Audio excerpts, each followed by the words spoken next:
നമുക്കിവിടെ തിരിച്ചറിവില്ല എങ്കിൽ നമ്മൾ തുടർച്ചയായി വഞ്ചിക്കപ്പെട്ടുകൊണ്ടിരിക്കും എന്നുള്ളതിൻ്റെ ഏറ്റവും ഒടുവിലത്തെ ഉദാഹരണമാണ് യഥാർത്ഥത്തിൽ ഇപ്പോൾ ഇടുക്കി അതിരൂപത എത്തിപ്പെട്ടിരിക്കുന്ന കാര്യം. വിചാരധാര ഹിന്ദുത്വ രാഷ്ട്രീയം അതിൻ്റെ തുടക്കത്തിൽ തന്നെ വ്യക്തമാക്കിയിട്ടുണ്ട് ആരാണ് നമ്മുടെ ആഭ്യന്തര ശത്രുക്കളെന്ന്.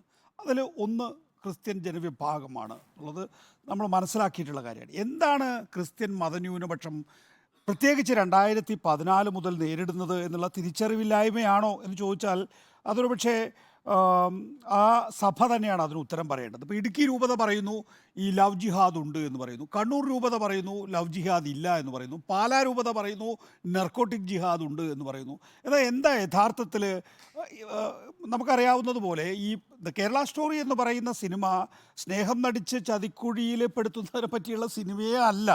അത് നമുക്കതിൻ്റെ കഥ വായിച്ചാൽ തന്നെ മനസ്സിലാവുമല്ലോ അതല്ല എന്നും. അതുമായിട്ട് ബന്ധപ്പെട്ട വിവാദങ്ങൾ തിരിച്ചറിയുമ്പോൾ തന്നെ നമുക്കത് അറിയാമല്ലോ അതല്ല എന്നുള്ളത്.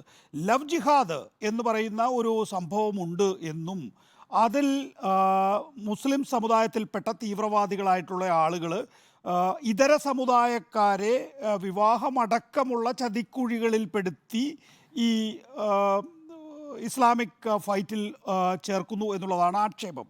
നോക്കൂ, ഇതേ BJP സർക്കാർ അധികാരത്തിലിരിക്കുമ്പോൾ തന്നെ ലവ് ജിഹാദ് ഇല്ല എന്ന് ഇന്ത്യൻ പാർലമെൻറ്റിൽ ആധികാരികമായി പറഞ്ഞു കഴിഞ്ഞിട്ടുള്ളതാണ്. അപ്പോൾ പിന്നെ ഇനി അക്കാര്യത്തിലൊരു സ്ഥിരീകരണം വേറൊരു ഭാഗത്ത് നിന്ന് ആവശ്യമില്ല എന്ന് നമുക്ക് മനസ്സിലാക്കാൻ സാധിക്കുന്ന കാര്യമാണ്. നോക്കൂ, എന്തുകൊണ്ടാണ് ഇത് ഈ സമയത്ത് വരുന്നത് എന്നുള്ളത് കൂടി ആലോചിക്കണം. നമ്മൾ മനസ്സിലാക്കേണ്ടത് യുണൈറ്റഡ് ക്രിസ്ത്യൻ ഫോറം പറയുന്നത് 2023 600 ആക്രമണങ്ങളാണ് ക്രിസ്ത്യൻ സമുദായത്തിന് നേരെ ഉണ്ടായിട്ടുള്ളത് എന്നുള്ളതാണ്. 2024 2.5 മാസക്കാലം ജനുവരിയിൽ 70, ഫെബ്രുവരിയിൽ 62, മാർച്ച് 15 വരെ 29 അവരുടെ ഔദ്യോഗിക കണക്കാണ്. ആകെ 161, വെറും 2.5 മാസം കൊണ്ട് 161. അങ്ങനെ നോക്കുകയാണെങ്കിൽ 2023 600-നെ കടത്തി വെട്ടും 2024 പ്രത്യേകിച്ച് ലോക്സഭാ തെരഞ്ഞെടുപ്പ് കഴിഞ്ഞാൽ എന്ന് ആര് പറയുന്നു? യുണൈറ്റഡ് ക്രിസ്ത്യൻ ഫോറം പറയുന്നു.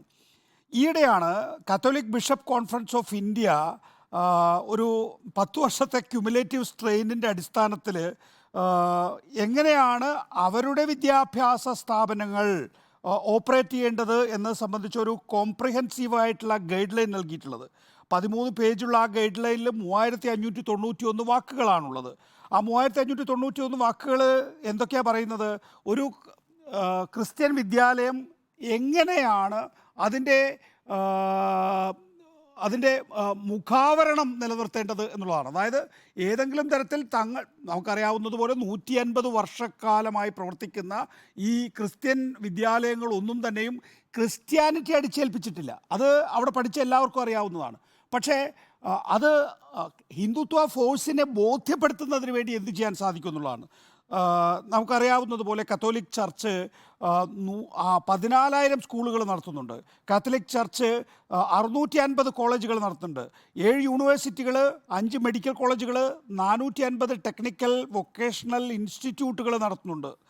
ഇനി പ്രൊട്ടസ്റ്റന്റ് ചർച്ചസിൻ്റെ കാര്യത്തിലെടുത്താൽ അവർ ഏതാണ്ട് മറ്റ് ക്രിസ്ത്യൻ വിഭാഗങ്ങളുമായി ചേർന്ന് 30,000 വിദ്യാഭ്യാസ സ്ഥാപനങ്ങൾ നടത്തുന്നുണ്ട്. 50,000 വിദ്യാഭ്യാസ സ്ഥാപനങ്ങൾ ഈ രാജ്യത്ത് നടത്തുന്ന വിഭാഗമാണ് ഈ ക്രിസ്ത്യൻ കമ്മ്യൂണിറ്റി എന്ന് പറയുന്നത്. അവർക്ക് ഇന്ന് അവരിപ്പോൾ എത്തിച്ചേർന്നിരിക്കുന്ന അവസ്ഥ എന്താണെന്നറിയാമോ? ഈ പറയുന്ന 600 അക്രമ സംഭവങ്ങളല്ല, എന്തിനാണ് സ്കൂളുകളും കോളേജുകളും നടത്തുന്നത് എന്ന് ചോദിച്ചു തുടങ്ങിയിരിക്കുന്ന അവസ്ഥയിലേക്ക് അവരെത്തിയിരിക്കുന്നു. അങ്ങനെയാണ് വിഷയം എവിടെ എത്തിയിട്ടുള്ളത്?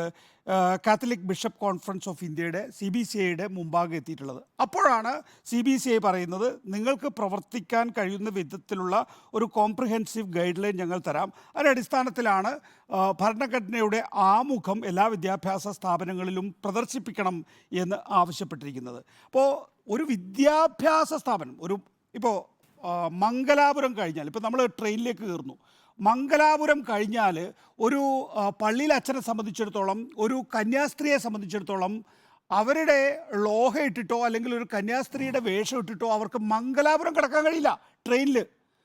എന്ന് വെച്ചാൽ ട്രെയിനിലിരിക്കാൻ കഴിയില്ലും. അതുപോലെ തന്നെ ഉത്തർപ്രദേശും അടക്കമുള്ള സ്ഥലങ്ങളിൽ ഈ പറയുന്ന ക്രിസ്ത്യൻ മിഷണറിമാർ വിദ്യാഭ്യാസ പ്രവർത്തനം അടക്കമുള്ള സാമൂഹ്യ പ്രവർത്തനത്തിൽ ഏർപ്പെടുന്ന കാര്യം അത് വലിയ നിലയിൽ അപകടകരമായ ഒരു അവസ്ഥയിലാണ് പോകുന്നത് എന്ന് പറയുന്ന കാലഘട്ടത്തിലാണ് ഒരു രൂപത പറയുന്നത് ഈ ലവ് ജിഹാദ് എന്ന് പറയുന്ന സിനിമ തങ്ങളുടെ പുതിയ തലമുറയെ കാണിക്കണം എന്നുള്ളത്.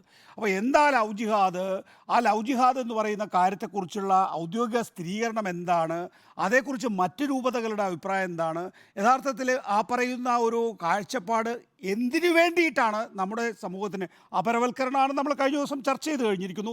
കേരളീയന് അല്ലെങ്കിൽ ഈ പറയുന്ന മതന്യൂനപക്ഷങ്ങളെ അപരവൽക്കരിക്കുക, അതിൻ്റെ അടിസ്ഥാനത്തിൽ ഹിന്ദുത്വ രാഷ്ട്രീയം ഉത്തേജിപ്പിക്കുക, പ്രത്യേകിച്ച് തെരഞ്ഞെടുപ്പ് ഘട്ടത്തിൽ. അതിനു വേണ്ടിയിട്ടാണ് ഈ പറയുന്ന ദൂരദർശനിലൊക്കെ തന്നെയും ഈ ദിവസങ്ങളിൽ തന്നെ ഇത് കാണിച്ചിട്ടുള്ളത്. രൂപത പറയുന്നു എന്നാൽ പിന്നെ ഞങ്ങളും ഒരു അവബോധം നടത്തിക്കളയാം നമ്മുടെ പുതിയ തലമുറയ്ക്ക് മുമ്പിൽ എന്ന് പറഞ്ഞൊരു വിവരക്കേട് കാണിക്കുന്നത് എന്നുള്ളതാണ്. ഇനിയിപ്പോൾ നമ്മൾ തിരിച്ചു പോയാൽ 2010 എന്താണ് ഈ പറയുന്ന കേരള സ്റ്റോറിയിൽ പറയുന്നത്, 2016 21 പേരെ കാണാതായിട്ടുണ്ട്. കാസർഗോഡ് ജില്ലയിൽ നിന്നാണ് ഭൂരിഭാഗം കാണാതായത്. 17 പേര് മുസ്ലിങ്ങളാണ്, 4 പേരാണ് മതപരിവർത്തനം ചെയ്തവർ. ഈ 4 പേരിലും 3 പേര് ക്രിസ്ത്യൻ സമുദായത്തിൽ നിന്നുള്ളവരാണ്. അത് ഒഫീഷ്യൽ റെക്കോർഡാണ്. പക്ഷേ ഈ 4 പേരിലും 3 പേര് ക്രിസ്ത്യൻ സമുദായത്തിൽ നിന്നുള്ളവരായപ്പോൾ അവരെങ്ങനെയാണ് പിന്നീട് അവരുടെ കാര്യത്തിനകത്ത് നമുക്കൊരു ഡോക്യുമെൻ്റഡ് ആണല്ലോ, അവരുടെ അവിടെ നിന്നുള്ള ചോദ്യം ചെയ്യൽ ഡോക്യുമെൻ്റഡ് ആണ്. അവർ പറയുന്നത് എന്താണ്?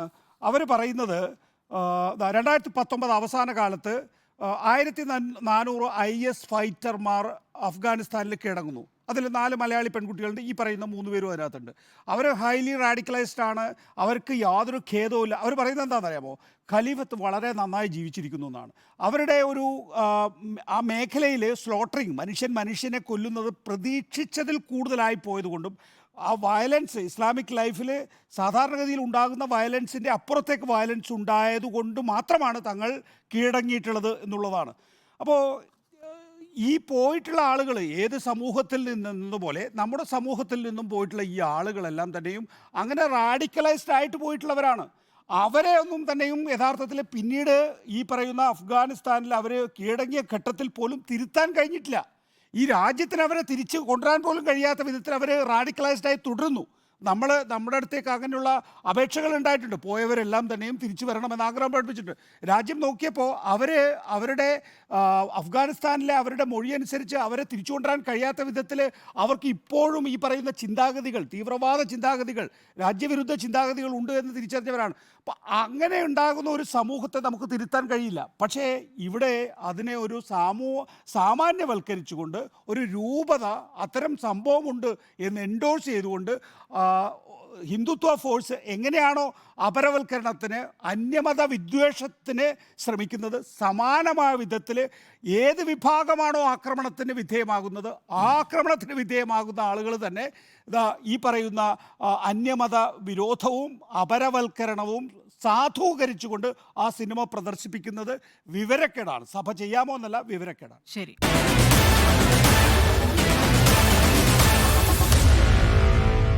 Meet the editors.